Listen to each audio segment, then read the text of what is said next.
Good afternoon, everyone. Homelessness, housing, refugees, and Toronto. It's a really tightly interwoven web. The cost of housing and the amount of homeless people goes up, and it seems to be going up at the same time. And what's going on when in one of the richest cities, in one of the richest countries in the world, we have a homelessness problem that's far outstripping our ability to stay ahead of it? We continually lose. This is not a new problem. This is an old problem that keeps getting kicked down the can.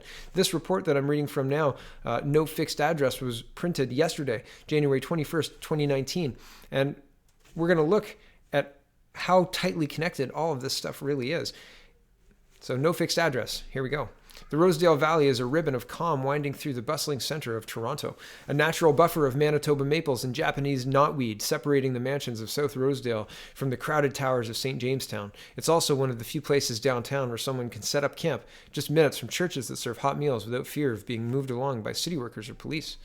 On a gray and rainy afternoon late last fall, Greg Cook headed toward the ravine on one of his regular walks. He's a 39-year-old outreach worker at Sanctuary, a Christian charity run out of an old church near Yonge and Bloor that hosts daytime drop-ins and community meals for the homeless. I scroll down.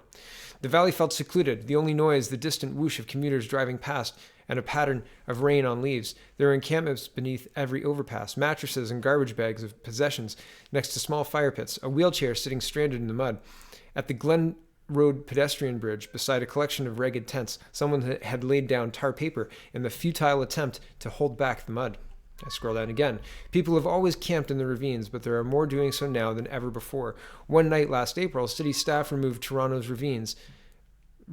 Toronto's ravines, parks, and underpasses and counted 533 Torontonians sleeping outside. Several years ago, the city created the position of, quote, parks ambassador, a kind of security guard meets social worker who patrols the encampments and directs the homeless to housing programs. Between 2015 and 2017, the number of encampments removed by the city doubled, and last year another full-time ambassador and 4 seasonal employees were hired to manage the growing population. In the summer, workers cleared out the area under the gardiner every few weeks, removing the couches, tents, and chairs that made up the increasingly elaborate camps. Each time, after a few days, the occupants returned and started over. Against a newly painted bridge support beneath Mount Pleasant, Cook could still see the charred smudges that marked the spot where 50-year-old Darren McKim was pulled from his burning tent in April. He died 4 days later at Sunnybrook Hospital. McKim had been known to outreach workers as one of the city's chronically homeless, the technical term for people who spend more than 6 consecutive months without housing. McKim's name was added to the Toronto Homeless Memorial, an unofficial tally of people who have died as a result of homelessness, compiled by volunteers and posted at the Church of the Holy Trinity, where somber crowds gather on the second Tuesday of each month to read aloud the names of the most recently deceased. According to officials at Toronto Public Health, who began keeping their own list in 2017, at least 100 homeless people died that year. That's almost 2 a week. Their median age is 48. I scroll down. For a segment of the population, it has always been tough to make a living and pay rent in Toronto, but the vast majority were able to make it work. Now, however, Cook is seeing people who once sailed through the system getting tripped up. The people in the ravine, sleeping just a few hundred meters away from one of the richest neighborhoods in the country, are the most visible examples of a broken housing system. As wealth fills every crevice of the downtown core, the people Cook serves aren't just excluded from prosperity, they're punished by it. Left to watch as the city's affordable housing options are knocked down to clear the runway for Toronto's rapid, unstoppable ascent. I scroll down again. Toronto is experiencing the effects of multiple trends coming to a head. Years of underinvestment in social housing from all levels of government have left the city with a 98,000-person waiting list. Soaring rental prices have far outstripped increases in wages or government support, putting enormous pressure on anyone trying to find an affordable place to live. And there's much more to this article, but I want to leave it there and show you that this is not a new problem. This is a very old problem. This is 2015, and it says Mayor John Tory orders warming shelters to open amid deep freeze. And I could go through this entire article, and yes, I guess I will. It says, quote, homeless advocates who staged a short-lived sit-in at Mayor John Tory's office Tuesday says a tiny gain was made when he announced warming centers would open as the city plunges into 24 hours of frigid temperatures. Quote, much more needs to be done before we can even say the City of Toronto is satisfactorily warehousing human beings, John Clark of the Ontario Coalition Against Poverty said after a brief discussion with the mayor's aide. And I scroll down. The protesters were at City Hall urging the mayor to issue an extreme cold weather alert, which opens up additional emergency beds after 2 men died on the city streets. Police suspect freezing temperatures were to blame. Tory did not meet with the protesters. Behind the scenes, officials in the mayor's office had been urging the health department throughout the day to issue the alert, a source said. Last July, council transferred the responsibility for coordinating Toronto's cold weather alerts from the city shelters, support, and housing administrators to the medical officer of health. I scroll down. Tory told reporters in the morning using the alert was not his call, though he hoped the public health officials would exercise discretion, quote, in favor of homeless people. Quote, the death of anyone on the streets of Toronto, any single person ever, is one too many, and so I think that we should have to sort of redouble our efforts.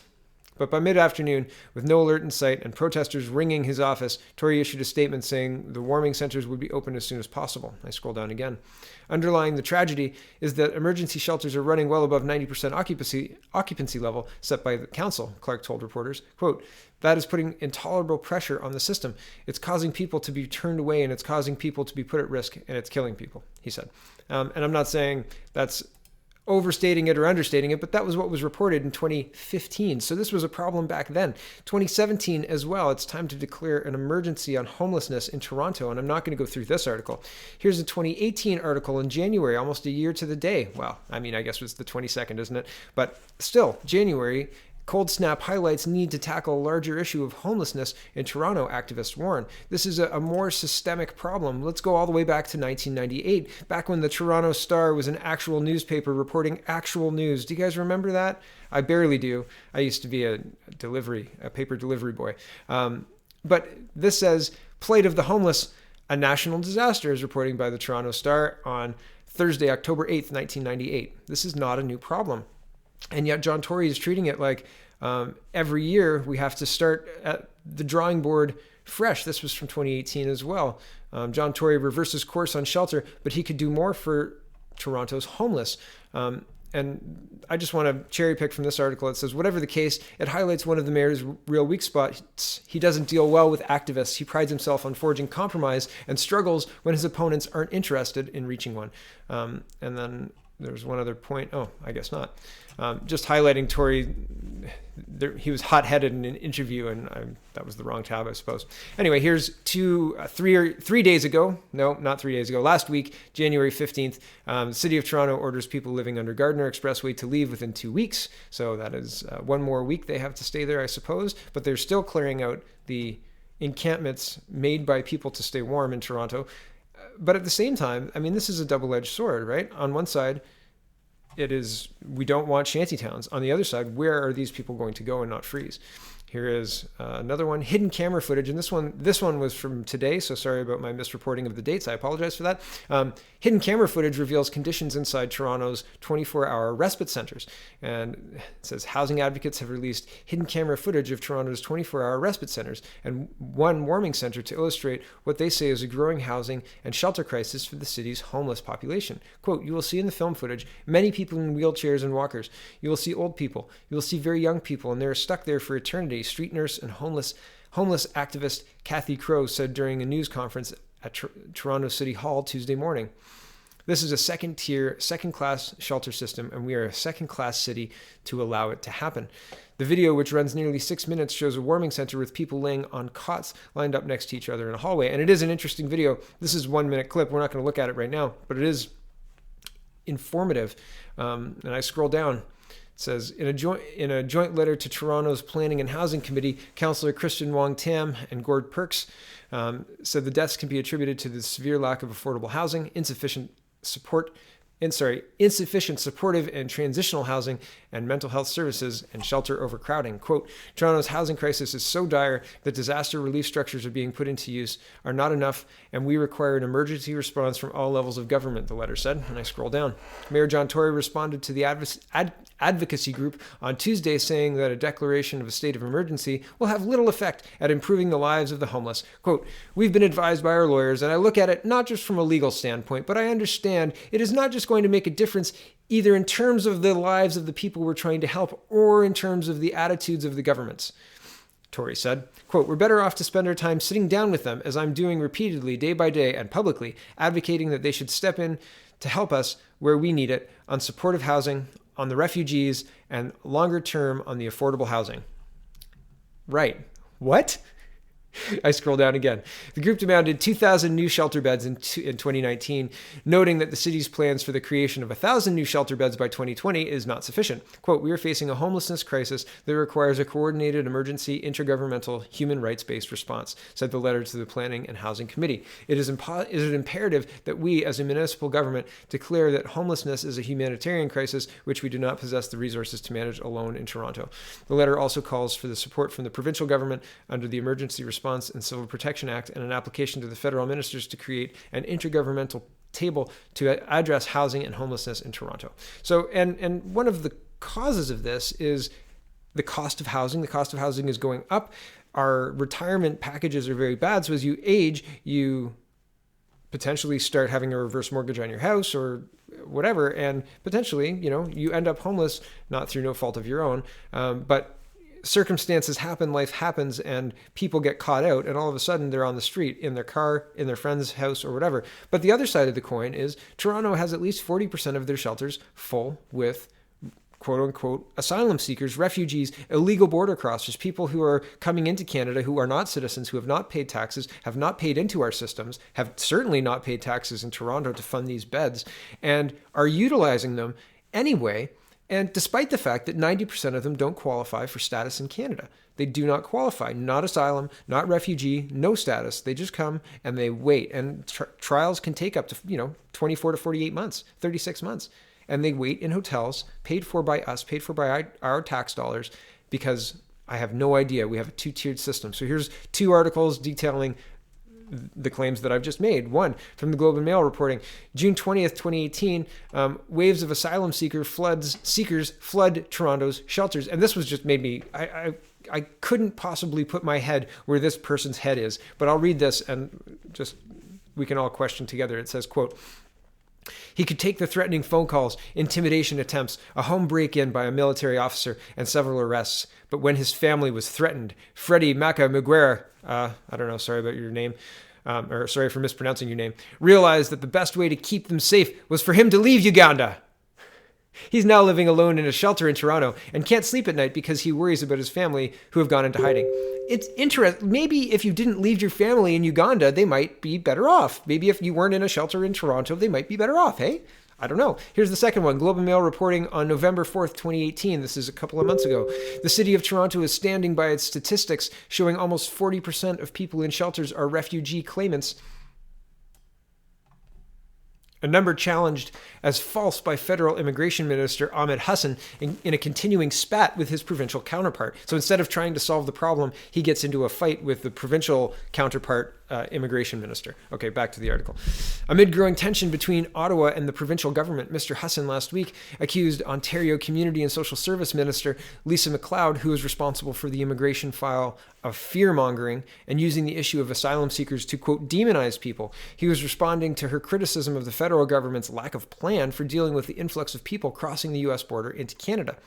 In a critical statement, she cited the percentage of refugees occupying shelter spaces in Toronto. Quote, the status of people seeking access to the shelter system in Toronto is unknown, Mr. Hassan said during a CBC Power and Politics interview. Therefore, to put a number on that is simply not factual.